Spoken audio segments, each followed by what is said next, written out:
Que la grâce et la paix de Dieu soient avec nous tous. Bon Dieu, bénis. Amen.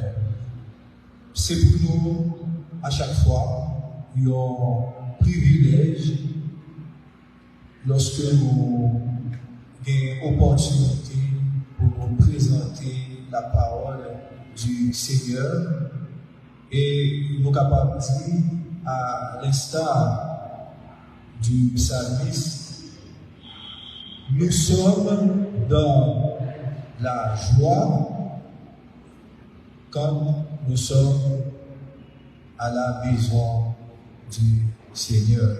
Amen. Nous voulons également remercier Pasteur Papillon qui a fait choix de nous dans ces circonstances-là pour nous capables de présenter le message de la parole de Dieu. Amen.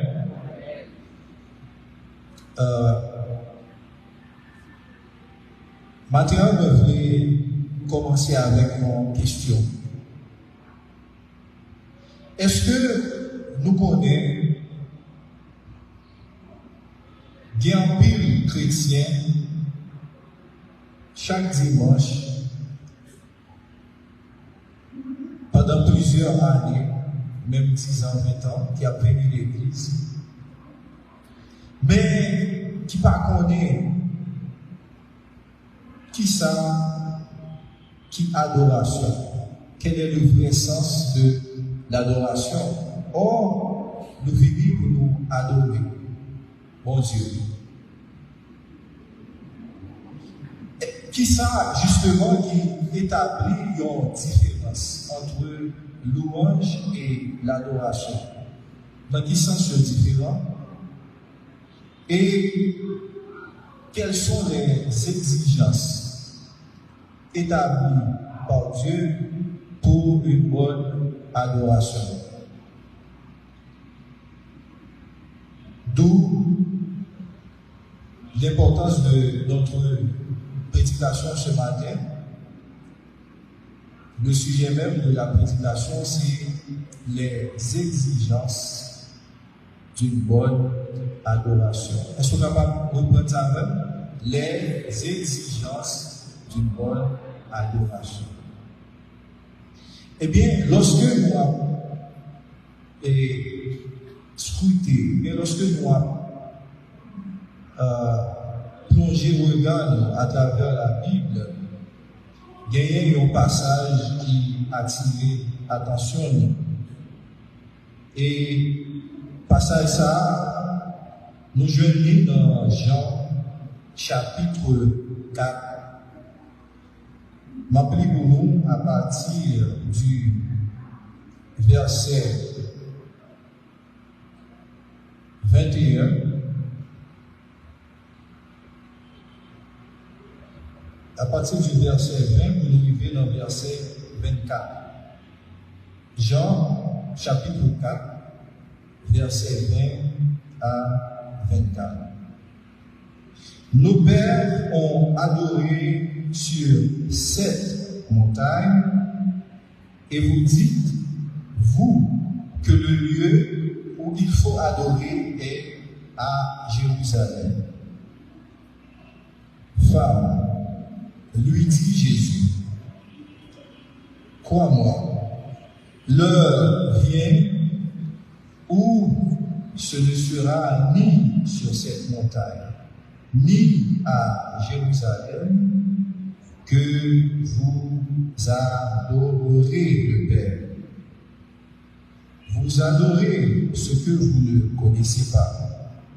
Nous adorons ce que nous connaissons, car le salut vient des Juifs. Mais l'heure vient, et elle est déjà venue, où les vrais adorateurs adoreront le Père en esprit et en vérité. car ce sont là les adorateurs que le Père demande. Verset 24. Dieu est esprit et il faut que ceux qui l'adorent en esprit et en vérité. Amen. Dieu est esprit et il faut que ceux qui l'adorent en esprit et en vérité. Donc, à travers notre message ce matin, nous allons découvrir les conditions d'une adoration agréable à Dieu.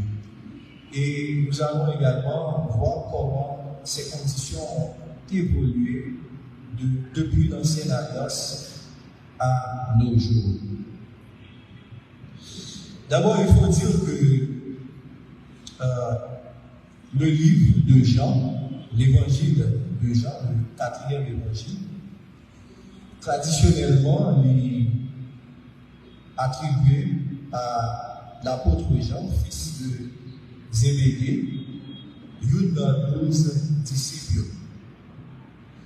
Et probablement, Jean lui-même, selon le commentateur, il écrit livre ça à partir du 1er siècle, vers 85 à 95 après Jésus-Christ.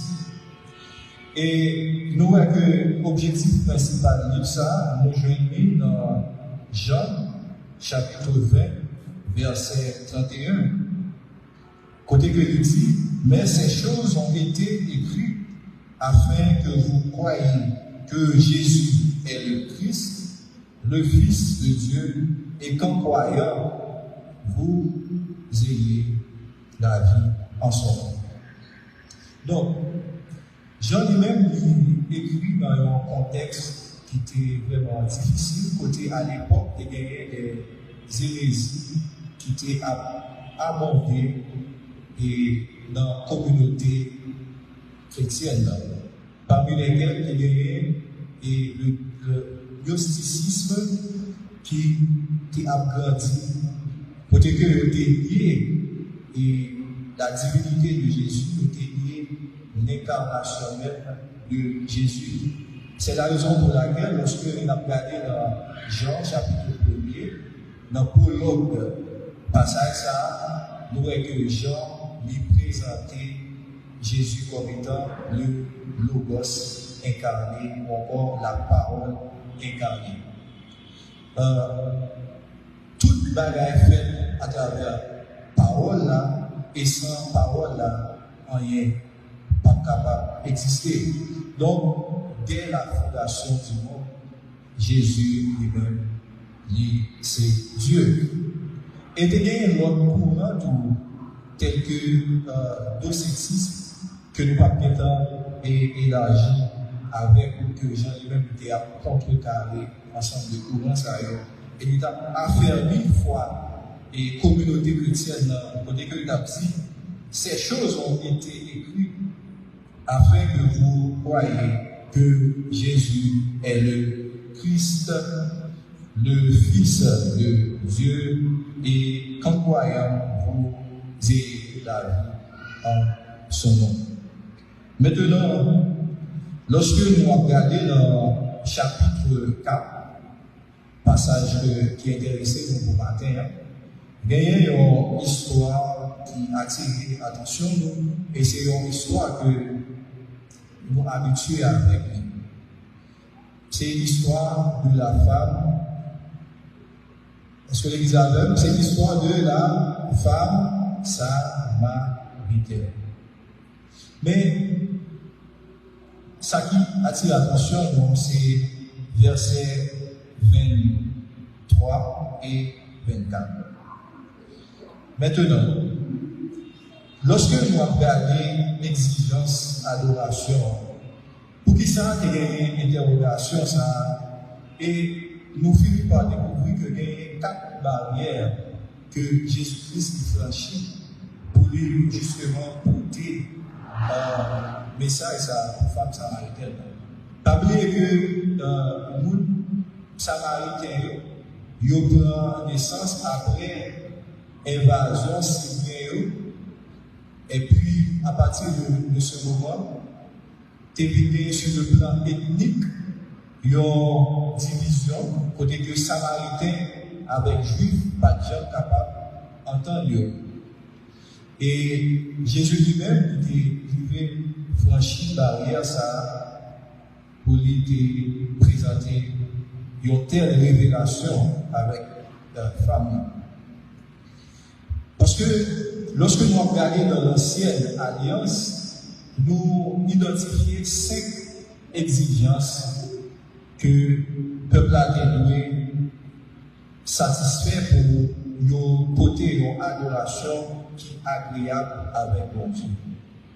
Et brièvement, nous allons faire un survol sur l'exigence. Première exigence que nous remarquons, tu dois gagner ce qu'on appelle un lieu sacré. Qui premier bagage mais activité de gagner un lieu sacré. On pas capable de rester n'importe côté pour adorer bon Dieu. Tu gagnes un lieu sacré qui est déterminé pour que l'adoration soit faite. Et lieu sacré ça, nous voyons lorsque nous apprenons dans Exode chapitre 25, le verset 8. Nous allons dire, ils me feront un sanctuaire et j'habiterai au milieu d'eux. Ce lieu sacré, c'était le tabernacle. Donc, nous ne sommes pas capables de rester n'importe côté pour nous adorer. Mais voilà que il y a un conflit religieux qui est rentré en ligne de compte. Pendant que nous-mêmes, pour chrétiens juifs, nous avons besoin d'adorer à Jérusalem, et nous avons regardé le contexte d'amour avec Jésus, nous-mêmes, nous avons besoin d'adorer et à guérir. Donc, maintenant, il dit Jésus, pour qui ça, nous-mêmes, c'est Jérusalem, n'a pas adoré. Pour qui ça, nous-mêmes, c'est Jérusalem, n'a pas adoré. Pas oublier maintenant, on a essayé de regarder le contexte d'adoration dans l'Ancien Testament. Tu as un lieu sacré. Côté mon Dieu, mettez à part pour l'IA, c'est la peuple là doit réunir pour porter adoration, pour porter des offrandes d'action de grâce.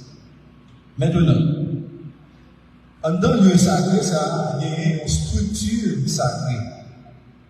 Structure sacrée, ça, est développée à travers Exode 26, Exode 27, nous rappelons toutes deux chapitres, ça, on va voir justement structure sacrée, ça. Il y a une structure que nous sommes capables de garder avec nous.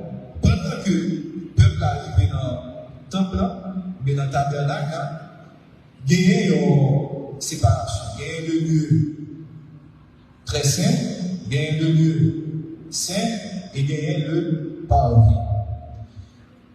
Le peuple n'a pas éligible pour aller plus loin. Il a besoin d'être dans le parvis. Et à l'époque,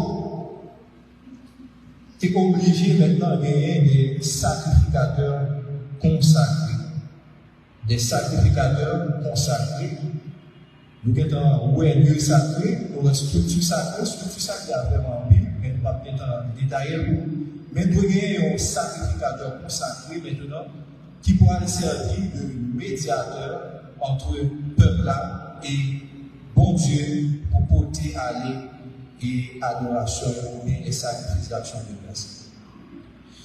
Et lorsque nous lisons dans Hébreux 9, verset 22, il dit 600 parcourus d'un point pardon pour péché. Donc, à chaque fois que le peuple commet péché, il a besoin de porter des sacrifices, il a besoin de porter des taureaux, des moutons, tout dépend de qui type de péché que l'on commet. Et à ce moment, le sacrificateur a lui-même doit présenter l'offrande avec mon Dieu. Maintenant, le sacrificateur, il faut qu'il consacre. Et nous, l'offrande qu'il doit offrir, c'est une offrande qui sans défaut. qui sans défaut. Pour qui ça sacrificateur est consacré? Parce que lui-même, pendant que nous allons porter offrande, bon Dieu, au peuple là, si lui-même n'est pas en règle, aussitôt la mourir là ou là. À tel point, et notre culture, ça, on peut mettre une cloche attachée dans un code attaché dans le sacrificateur, et puis on met une cloche sur lui pendant que il est dans le lieu très serré. Si on n'a pas dans les bruits encore, c'est que il mourit. Vu que vous n'avez pas accès pour pénétrer le lieu très saint, vous êtes obligé d'aller à travers le code là pour vous faire sortir. Donc, nous, le sacrifice à l'idée sacré, du tamim, c'est un sacrifice qui trié sur le volet. On n'est pas capable d'offrir n'importe bagaille avec mon Dieu. Sacrifice à lui sans défaut. Et dernier point que nous avons, c'est calendrier sacré. Calendrier sacré, c'est un ensemble de périodes bien définies que bon Dieu a fixé pour que le peuple a fait des fêtes, pour porter des offrandes. Il y a une fête des semaines, il y a une fête des tabernacles, il y a une fête Pentecôte, etc. Donc, bon Dieu a fixé un ensemble de principes bien établis pour que le travail ça lui-même est capable de faire. Et une histoire qui a attiré l'attention, nous, c'est lorsque nous avons vu dans 2 Samuel, le chapitre 6, c'est l'histoire d'Uza, lorsque l'âge de l'alliance, et même, il a rentré dans Israël, et maintenant, le peuple a en joie, le peuple a célébré, le peuple a content, mais qui s'est passé, premier erreur qui posait, affiche là, il mettait sous bête, sur des bœufs qui étaient à côté. Et puis pendant que le poil tombait, il y a un usard qui longeait même pour lui toucher l'âge là. Et puis même côté, il est mourir sous place. Notre tête par en tant qu'humain, nous dit, mais si la juste empêcher que l'âge à tomber, mais pour ça l'obliger à mourir. Pour ça, parce que bon Dieu, il n'a pas gardé sur bonne intention, ou bien doit avoir bonne intention, ou bien doit avoir bonne intention, mais vous trompez. Pendant que vous êtes sincère, mais vous trompez. Ce qui est important, c'est l'obéissance à la parole de Dieu. Et lorsque nous regardons le mot qui traduit adoration, c'est un mot qui, notre tradition juive là, c'est Shacha, et ou bien postuléo, soulevé en grec, qui veut dire se prosterner. Se prosterner, ce n'est pas seulement le fait que vous mettez genoux à terre, mais c'est le fait que vous soumettez à une divinité, non seulement genoux à terre, mais le façon qui doit toucher terre. Mais ce n'est pas seulement ça. Ça fait nous comprendre que lorsque Shadrach, Meshach, Abednego qui refusé posterner devant l'autre Dieu. Parce que vous posterner devant l'autre Dieu, vous faites geste ça, c'est-à-dire vous d'accord pour venir soumettre avec Dieu ça. Ou d'accord pour venir ça, pour venir soumettre avec, ou d'accord, c'est comme si vous convertit et automatiquement, ou d'accord pour venir soumettre avec Dieu ça. Donc, l'adoration qui va au-delà de un chant. Et que nous-mêmes, en pile fois dans notre tradition, nous souvent dit que l'adoration, c'est lorsqu'on va chanter lent. Et la louange, c'est lorsqu'on va chanter vite. Ça qui n'a aucun rapport du tout. Côté que nous parlons de la différence là. Mot louange là, pour qu'on parle, il y a 7 mots dans la littérature ou bien dans le terme hébraïque là qui traduit 7 mots. Et chaque mot ça a un contexte. il y a un côté pour capable employer et il y a un bagage aussi pour nous-mêmes. Maintenant, nous voyons que l'adoration est surtout gagnée pour voir avec des paroles. Si nous prenons un cadre musical qui élevait Dieu, des paroles qui parlaient de ça nous élève les attributs de Dieu. Pour adorer mon Dieu pour qui est-ce qu'il est. Pour qui est-ce qu'il est. Mais pour louer mon Dieu pour ça le représenter, pour ça qu'il fait à travers la vie. Maintenant, si nous regardons rapidement, il y a un contraste qui gagne à travers cette déclaration de Jésus lorsqu'il dit l'heure vient et il est déjà arrivé. De qui l'heure qu'il a parlé justement? Il fait allusion avec la nouvelle alliance. Si dans l'Ancien Testament, nous avons besoin d'un lieu bien spécifique pour nous adorer, maintenant, dans la nouvelle alliance, nous n'avons pas besoin d'un lieu encore. Ce qui est important, nous avons besoin d'une adoration qui est en esprit et en vérité. Pour qui ça nous avons besoin d'une adoration qui est en esprit et en vérité? Lorsque nous regardons dans Psaume 150, il dit que tous ceux qui louent l'Éternel, qui va dire adore l'Éternel. Tout le monde est capable de louer, mais tout le monde n'est pas capable d'adorer. Pour ça, parce que l'adoration peut faire en esprit. Et l'esprit veut dire quoi? Et parce que nous regardons le contexte du chapitre là, depuis dans Jean 3, rencontre de Jésus avec Nicodème montre que lorsqu'on est de l'esprit, c'est-à-dire qu'on est de nous de nouveau. Parce que c'est à travers le Saint-Esprit pour capable d'offrir une adoration qui est agréable avec mon Dieu. Donc tout le monde est capable de louer, mais c'est le monde qui est de nouveau qui est capable d'adorer. Et en vérité, adoration, ça doit fonder sur la parole de la vérité. Il doit reconnaître Jésus comme étant le Christ. Le Christ, c'est le monde que mon Dieu choisit, c'est le Messie. Il doit reconnaître la divinité de Jésus-Christ. Et nous voyons que dans la nouvelle alliance, tant que cet esprit, c'est nous-mêmes. Bon Dieu va habiter dans un lieu spécifique. En plus, lorsqu'il a venu le dimanche, je conformais eux, il dit a venu de la présence de Dieu, pensant que bon Dieu c'est la vérité. Mais qui ça la parole de Dieu dit, votre corps est le temple du Saint-Esprit.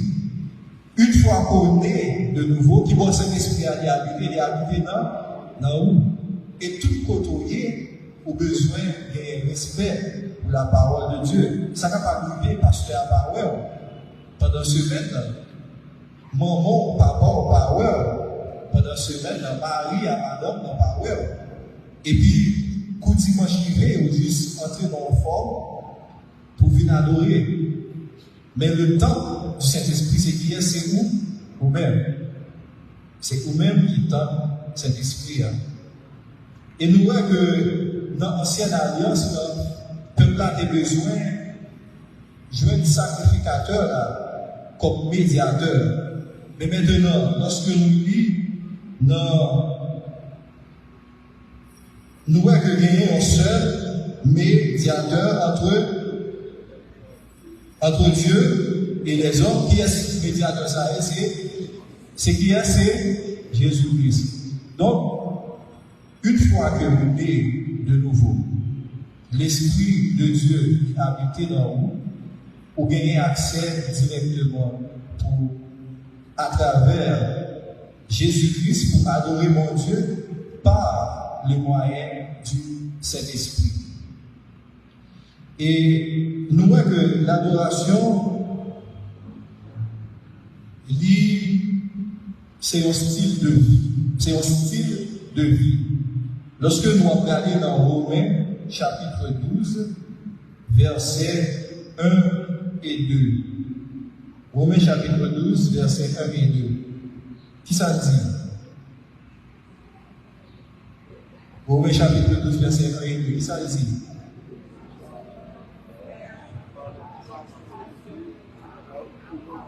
Je vous exhorte donc, frères, par les compassions de Dieu, à offrir ça, vos corps, comme un sacrifice vivant, saint, agréable à Dieu, ce qui sera de votre part un culte raisonnable. Il continue de dire, ne vous conformez pas au siècle présent, mais soyez transformés par le renouvellement de l'intelligence, afin que vous discerniez quelle est la volonté de Dieu, ce qui est bon, agréable et parfait. Donc, pire ou adoration capable d'offrir à mon Dieu, c'est l'offert volonté. Pire ou adoration capable d'offrir à mon Dieu, c'est pas de chanter dans le chorale là. Ou qui doit chanter dans le chorale là, mais pas faire volonté mon Dieu. Ou qui doit dans tout ministère, on pas faire volonté mon Dieu. Et puis pour adoration, c'est lorsque vous obéissez avec la parole de Dieu. Le ça, ou c'est adorateur que mon Dieu a cherché. Si il y a un vrai adorateur, il y a un faux adorateur. Ce n'est pas parce qu'on fait mes yeux, la crier, ou bien la parole dans d'autres langues, que mon Dieu prend plaisir. Parce que l'homme garde ça qui frappe les yeux, mais mon Dieu, il est allé plus loin que ça, Dieu a le cœur. Si vous voulez reconnaître ton vrai adorateur, pas garder combien de versets dans la Bible, pas garder parce que vous toujours mettez ton regard qui l'ombre, mais garder qui fruit qui produit. Amen. Parce que le fruit de l'esprit a discerné. Ces fruits que cet esprit a produit, c'est l'amour, la paix, la bonté, la patience, la maîtrise de soi, etc. Donc, il y a un monde qui, c'est un vrai adorateur, il faut que la vie transformée. C'est pourquoi il dit, mais soyez transformés par le renouvellement de l'intelligence. Je ne sais pas combien de monde qui n'a pas adoré mon Dieu longtemps, mais qui pensait que l'adoration, c'est un chant. L'adoration, il y a aller plus loin que ça. C'est la vie qui va mener dans mon Dieu. Je vais inviter tout pour un petit temps, mais c'est bientôt, comme il faut. Examiner la vie.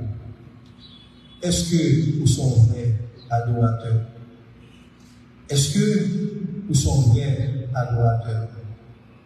Qui domaine dans la vie qui va soumettre avec la parole de Dieu? Parce que si on vient en offrande, on va le compter, et puis on vient en monde, que ou pas en harmonie avec le cœur, ou supposé déposer l'offrande et vous réconcilier d'abord avec nous. Est-ce que c'est finances qui pas obéir avec mon Dieu? Est-ce que c'est amis qui influencent la vie plus que parole mon Dieu? Heureux l'homme qui ne marche pas selon le conseil des méchants, mais qui trouve son plaisir dans la loi de l'Éternel et qui la médite. Quand il dans ça, petit moment c'est dans ça, ou même avec mon Dieu. Demandez pour vivre un vrai adorateur. Père, nous te remercions pour parole. Merci parce que vous enseignez nous que vraie adoration, c'est lorsque nous obéissons avec parole. Vraie adoration, c'est lorsque nous vivons dans sincérité avec, sans hypocrisie. Vraie adoration, c'est lorsque nous les rendons l'un pour l'autre, même Jean parole au monde. Et l'amour pour l'autre, ça nous montre comment nous-mêmes nous aimons. Vraie adoration, c'est lorsque nous pardonnons prochain. Vraie adoration, c'est lorsque nous appliquons sa parole demandée. Père, permette que parole ça tombe dans le cœur, que vous portez transformation, que vous portez transformation, et que l'Église va capable de grandir dans la foi, pour que effectivement on va dire oui, à Bénénem, nous joignons des vrais adorateurs, des vraies adoratrices qui ont adoré en esprit et en vérité. C'est prière que nous annonçons dans le nom de Jésus. Amen.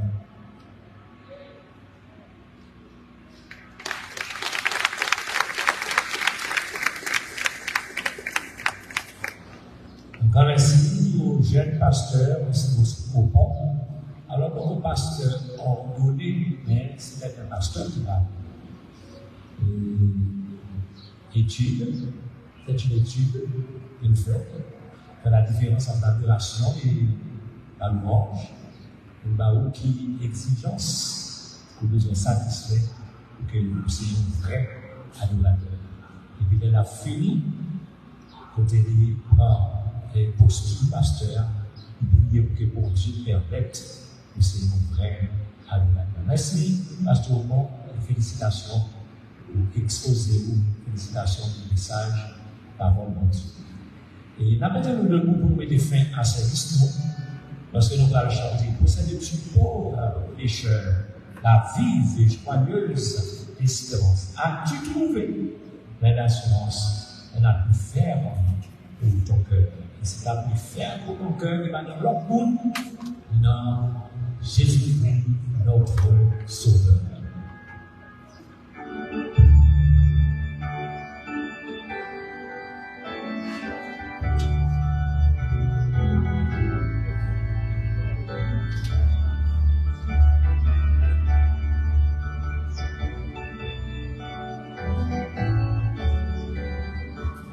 C'est pauvre pécheur, la vie est joyeuse espérance. As-tu trouvé l'assurance, un plus ferme pour ton cœur? Pourquoi j'ai mon sauveur, mon sauveur, mon sauveur? Pourquoi j'ai mon sauveur, en lui je vis ma confiance. Quand mon esprit est abattu, quand la veuve est sans bord, dans le bazar, le fleur et ma vie est dans as-tu. Pourquoi j'ai mon sauveur? Mon sauveur, mon sauveur, pourquoi j'ai mon sauveur, auprès de tous sa parole, de ton présent, de ton passé, quand tu feras la liste de folie, quand tu feras pour la vie de souffrance. Pourquoi j'ai mon sauveur, mon sauveur, mon sauveur? Pourquoi j'ai mon sauveur? Ça va pour m'écouter dans la nuit de l'avenir. C'est pas déjà j'ai son voile dans l'horizon pour t'asseoir tous les jours de t'y. Pourquoi j'ai mon sauveur, mon sauveur, mon sauveur? Pourquoi j'ai mon sauveur, tu m'as bien appris en t'étoile.